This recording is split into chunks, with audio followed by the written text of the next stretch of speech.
General Yakubu Gowon, lying against the Igbo people and against odimegwu chukwu, so that he can please himself and those who supported him to kill the Igbo people of Biafra and stand to claim Nigeria, is not fighting any guerrilla warfare.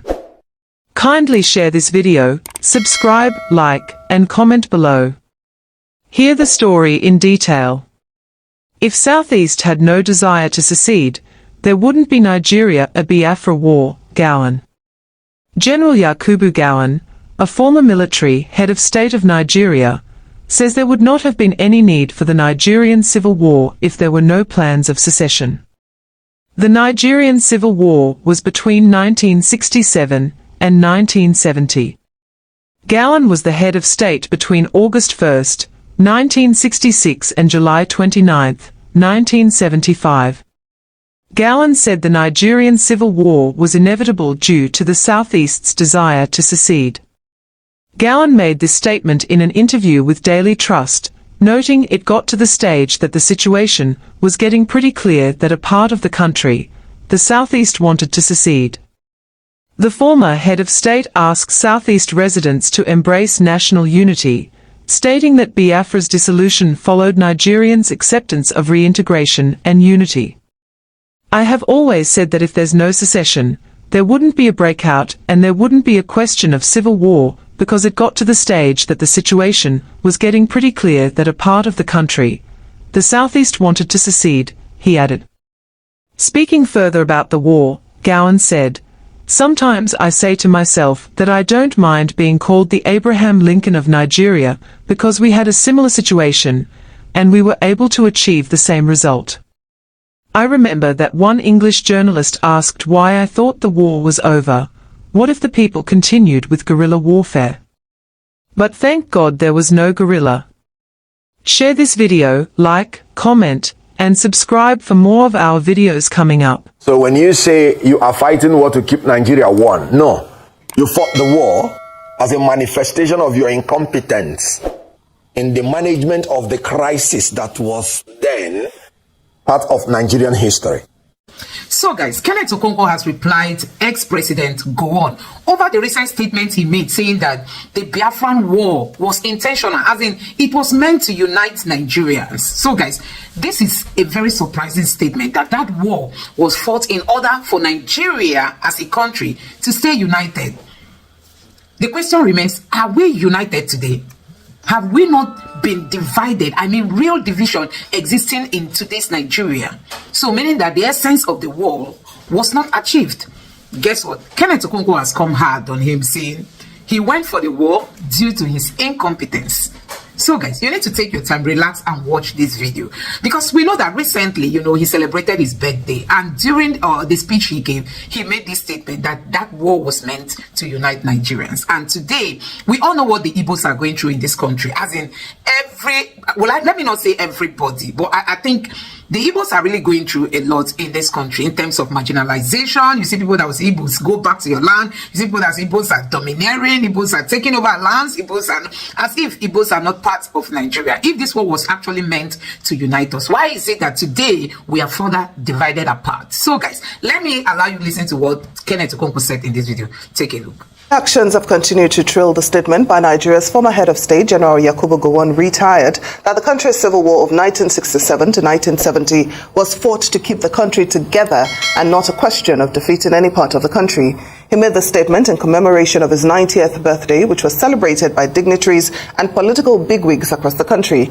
Speaking at the birthday Thanksgiving service held in his honor at the National Christian Center in Abuja, Gowon said the war was fought to unite the country as one entity and ensure the reintegration of the eastern region with the rest of the country. Well, for this conversation, we now turn to Kenneth Okonkwo, a lawyer and politician.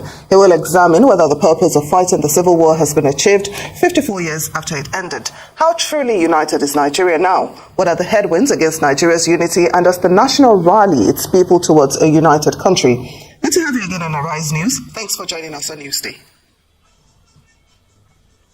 Thank you very much for inviting me, and thanks the viewers for joining us. So let's start, with your thoughts on the comments made by General Yakubu Gowon that the Nigerian Civil War was fought to keep the country together and that it was not really about defeating any part of the country. What do you make about this? What do you make over this? Well, first of all, we must understand that war in itself is a display of anarchy. When you talk about war, that is lawlessness at its peak. So when you say you are fighting war to keep Nigeria one, no. You fought the war as a manifestation of your incompetence in the management of the crisis that was then part of Nigerian history. And let me explain what I mean. Before independence, the colonial power, Britain, they kind of brainwashed the Nigerian people to maintain their ethnic cleavages, and they needed to make Nigerians live in that disunity so that they could continue their colonization against Nigeria. So they made the North, for instance, to believe that being educationally disadvantaged, they should not rush into independence because of the likelihood that they will be dominated by the more advanced southern Nigeria. And the North got into that. And that was why we were delayed from 1954 to 1960. But the actual thing is that Britain just wanted more time to dominate Nigeria. So after independence, that mindset that the South is likely to dominate them remained. And the North was always at every slightest chance reminding the South that we did not intend to be one country with you because we are suspecting your domination. But the 1966 military coup, pure military coup, has nothing to do with ethnicity or anything. Even though people who organized it were predominantly from one ethnic group. But that reinforced the belief by the North that these people, we said it, they want to dominate us. And then they carried out a revenge coup in 1966 July, which was meant actually to separate from Nigeria, not to keep Nigeria one. But the Britain also reminded them that the resources are in the East. So if you leave Nigeria, we are going to support the East. So you better run now that you have acquired power to maintain Nigeria as one. And that made them to have a rethink. And by that time, a lot of Igbos, for instance, have been killed during the pogrom, during the massacre. So there was an entrenched suspicion between the ethnic groups. And this led them to go to Aburi for a conference. And they reached agreement. And it was still Gowon who came back and reneged on the agreement, which inevitably led to the bitter war. And after the war, Gowon declared again, no victor, no vanquished, and promised to reconcile, rehabilitate, and reconstruct the Southeast, which he failed again to do. So all the available opportunities for him to make Nigeria one and consolidate that unity, he was not able to do. But let us make one point clear, that after a while, when he himself was thrown away by some of those his colleagues, that was when maybe he recognized that what happened in 1966 was a military coup and not any ethnic coup, because he himself was thrown away by the same military people. I wonder which terminology we use to describe the ones who threw him away. But one thing is clear. After that, it looks as if he went into theology, had a rebirth, and he came back and genuinely went through our Southeast apologizing and asking for forgiveness for his role in the Civil War.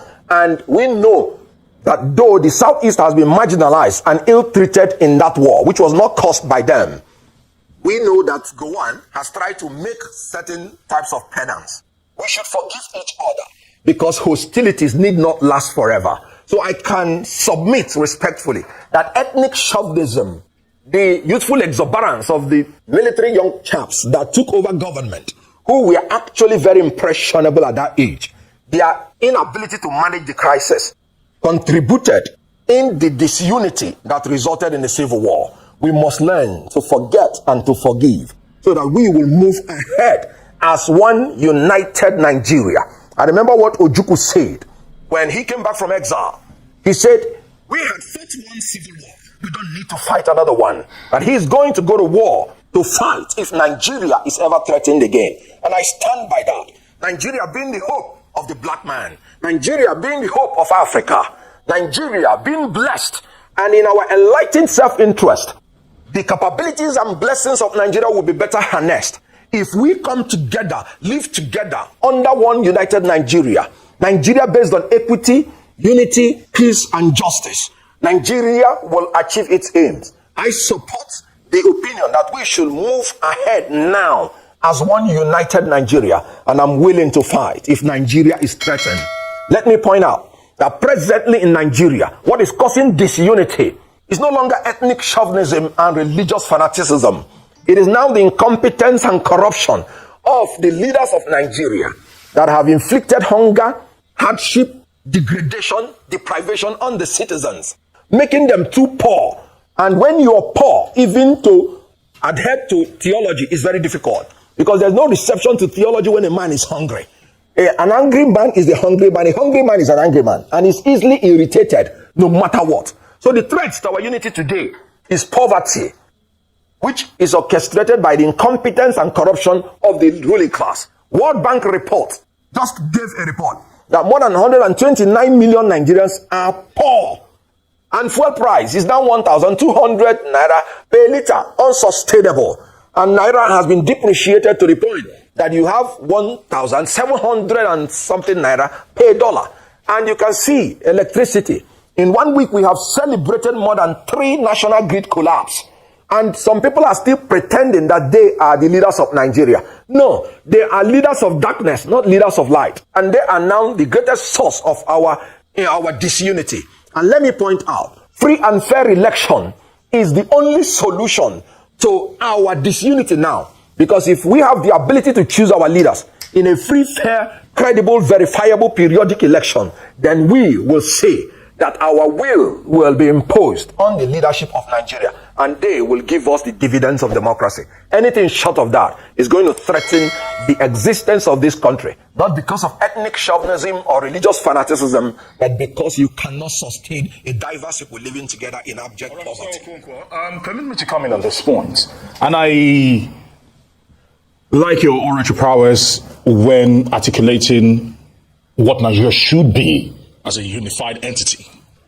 But if that is the case, why is it that Mr. Peter Obi, the presidential candidate of the Labour Party, so you know very well, is being almost forced to explain his congratulatory message to General Gowon? Because the likes of Simon Ekpa and several others are saying because he's desperate for power, he's beginning to cower. Some are saying that he's desperate to become president, so he's now going soft and he's trying to belong. Hence, he's doing what he's doing, and he's trying to explain the reason why. That's to show that probably we do not see ourselves as one.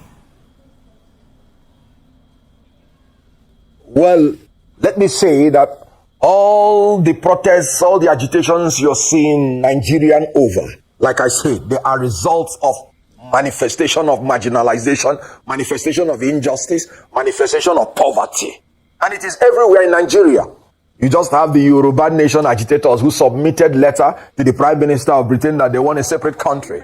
You can see that Boko Haram is Right. What I want to find out from you is why is Mr. Obi's statement of congratulations to General Gowon hitting up the polity is the big question. If we see ourselves as one Nigeria. Well, you should be prepared to ask Obi that when you see him. I've always said that it is good for a leader to always think before he talks. In other words, before you make a statement, it must be a statement you have thought through, and you should be able to stand by it. You should not be, a fair weather kind of leader that when they push you this side, will explain. When they push you this side, will explain. You should be able to articulate your view at any point and stand by it. However, like I said, no human being is infallible. He does not need to explain if he is sure what he's saying, that he believes in it.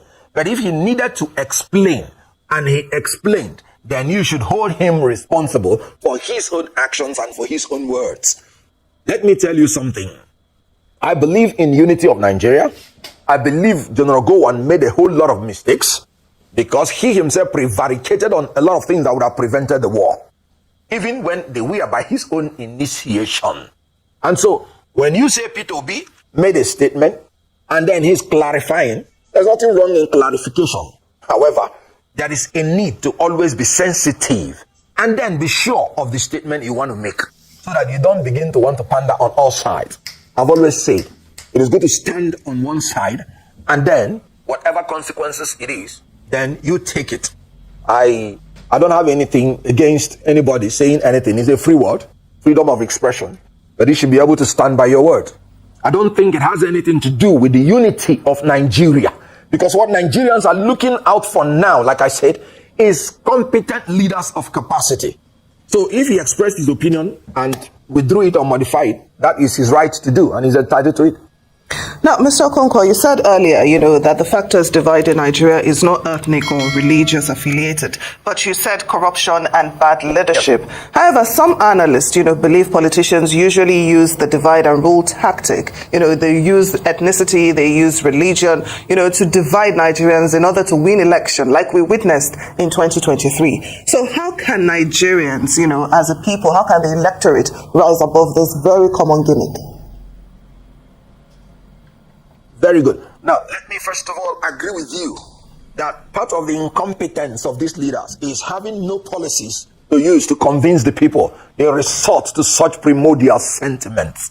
And that's why I'm saying that it is no longer part of our problem. Why am I saying that? The present president threw up all the ethnic cards, a miloko, and I don't know how to speak all this, so let me not speak the one that will nail me here. But I always hear of Yoruba Rono, I don't even know what it means. However, after doing all those things, he lost his state. After saying Muslim ticket, he did not even impress anybody. He still had the least votes as in relative to the opposition. So they exploit that tendency, but Nigerians have outgrown that. They win by rigging. They win by electoral violence, manipulation, and corruption.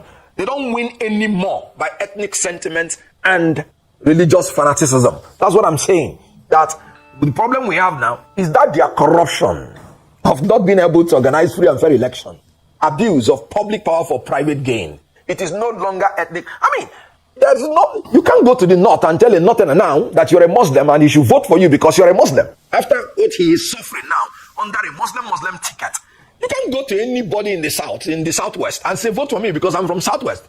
That is where the Abing power came. So I agree with you that some of these leaders, because they don't have anything, any policy to show to the people, they try to exploit such primordial sentiments. But they are fading away, even as these incompetent and corrupt leaders are fading away out of the hemisphere of Nigeria. Nigerians must rise in the interest of a united Nigeria, for the sake of the black man, for the sake of Africa, and for the sake of all of us, knowing that our diversity is our strength, knowing that united we stand, knowing that we will achieve economy of scale if we are together. Let me give you an example. If this country is divided into 6, what it means is that each of those 6 must have their own army, air force, navy, police, differently. Meaning it will cost us 6 times to govern Nigeria what is costing us now once. Do you think the British, they are not wise when they amalgamated the South and the North? They did not tell us that the reason is so that they will achieve lesser cost of governance. And it has nothing to do with trying to make us to live together. We should take advantage of that. Take advantage of economy of scale.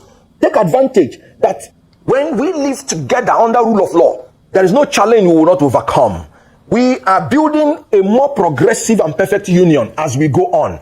It is a process. It's not an incident. Building a more perfect union. Even in the United States, they are still progressing in building their union. So whatever challenges we have, every Nigerian should know that it's surmountable and should not always be thinking about dividing Nigeria and separating Nigeria. We are a united nation, indissoluble and indissolvable under God. And we should move on in that capacity. Do some people share this sentiment will be the big question. Because for those who went through the war and those who were told about the war, maybe the Generation X might not be able to relate. But when you talk to every Igbo trader in Nigeria, I mean, maybe in Lagos, for example, and you talk to probably upwardly mobile Igbo men in their 50s, their 60s, they do not share the sentiment because hence we have people that are sympathetic to the causes of Nnamdi Kanu, apologies for the likes of Simon Ekpa. They still have a lot of cult following. Talk to us about it, because when you speak like this, you seem to almost ignore the fact that when you look to your left, you look to your right, there are people that still believe that they have been wronged, and that one day, they will still go to utopia. Good. Now, first of all, I am a Nigerian from Igbo extraction, and I'm very proud of that. You just said we are traders. Yes, we are traders and we are travelers. And so always there will have to be a preference between for a larger space for anybody who by nature and nurture is a traveler and is a trader. And so in our enlightened interest, I know it as a fact that we will prefer a larger space because our nature demands that. Our nurture demands that. In Igbo land, there is a proverb. And again, in Igbo land, there is a proverb that onye ije ka onye isi awọ akụkọ. And again, so these are the things that will make an Igbo man to travel out of his comfort zone, no matter how comfortable he is. And having that nature, I am telling you, Dr. Nnamdi Azikiwe preferred a united Nigeria. Ojukwu preferred a united Nigeria. Kenneth Okonkwo preferred a united Nigeria. Because I know, as a matter of fact, that as a trader and as a traveler, by nature, it will be better for us as Igbo. Igbo are agents of development, and they go about carrying development to anywhere they go to. I recall what Buba Mawa said when we were in a presidential campaign. Buma Mawa stood on a pulpit and said the only true Nigerians who believe in Nigeria, they are Igbo, because everywhere you will see them. And when you see them, they build their homes there and they live there and develop there. It was quite unfortunate that before 1966, our quest for developing anywhere we stay was manipulated and misconstrued to be a quest for domination. I am happy it's no longer in the minds of Nigerians to think in that pattern and in that formula. Because I remember one old man from Kano. He said during the June 12th, when the Igbos left north, they couldn't find a part, I think Yakasai, he couldn't find one spare part he needed to repair his car. And he said, let's face it, we need each other. In this country, we need each other, especially in the Igbo, who are the agents of development. I told you before that what is threatening our unity now is the incompetence and corruption. What is happening in Lagos? Why are Igbos feeling uncomfortable? Because there are some people like Bayo Nonuga who will tell you Igbos are aliens in Lagos. Can you imagine? Aliens in Yoruba land. Somebody being an alien in his own country. Is that not the incompetence and corruption I'm talking about? Abuse of public power for private gain. If you cannot convince the Yorubas to vote for you when you are a Yoruba man, you have failed. If you need to vilify another ethnic group, these are the things that are bringing about the sentiments of marginalization and the instigation of people saying, let us have our own home if you cannot guarantee our safety in the general Nigerian country. And this is what I'm saying, that we must sit down to ensure that our country is built on equity, justice, and fairness. And you will see that every Nigerian will prefer to be a Nigerian. I am a movie actor. That's my primary constituency. Where we started Nollywood was in Lagos. And you know what? It was an Igbo film that was shot in Lagos. And the whole Nigerians accepted it. If they had anything against Igbo, they would not appreciate that movie, Living in Bondage. And that's actually remade my mind that look, nobody is interested in marginalizing anybody. Spirit of excellence cannot be rejected, no matter where it comes from and from whoever it comes from. Well, so we must learn to be excellent in this country, excellent in leadership, excellent in whatever we do, so that we will be acceptable by everybody we are living with. Togetherness, it shall be the key, and one Nigeria should be supported. It's worth living for, and if need be, it's worth dying for. It's been a very interesting time, speaking with you on Newsday. We do appreciate you honoring our invitation today. Kenneth Okonkwo, lawyer and politician, thank you so much. So guys, you have seen it for yourself. Yes, this is what Kenneth Okonkwo said. And I think Kenneth Okonkwo is one guy who speaks his mind. He doesn't want to care what people want to say, but he just says it the way it is. So Gowon just woke up to realize that there was need for this war to be fought, in order for Nigeria to remain united. And the question is, are we united today? Have they not further divided us apart? So honestly, sometimes when you look at all this, you just keep wondering if Nigeria is ever going to get it right, because these leaders appear not to understand what the Igbos are going through. They've not taken their time to call the Igbos on a round table to talk to the Igbos. They don't even know, as in, it's not easy for you to bear the loss of almost 500 million persons. Even the unborn generation will still come into this world to meet all this. And people, the Igbos have expressed that they don't like what happened during the Biafran war, the way the Igbos were manhandled. And even till today, the leader, the current president of this country, and even the ex-presidents, none of them saw it as something important to call the Igbos on a round table to say, okay, yes, this war was fought, and it appears, it's a bygone, but we've seen that you people have still not forgiven or forgotten. Can we, or give us any condition that you think will make you guys to just forget about this war so that Nigeria can live together? I think that is what some of these leaders are not getting correctly, because they just come out to say the Biafran war has been fought, the Igbos instigated it, the Igbos, and anything that has to do with Igbos is being seen with with a negative, from a negative point of view. Anything that has to do with the Igbos, some people tell you they are bad. Thanks for tuning in to Smart Okason TV show. Don't forget to like, comment, subscribe, and share to keep the intellect flowing.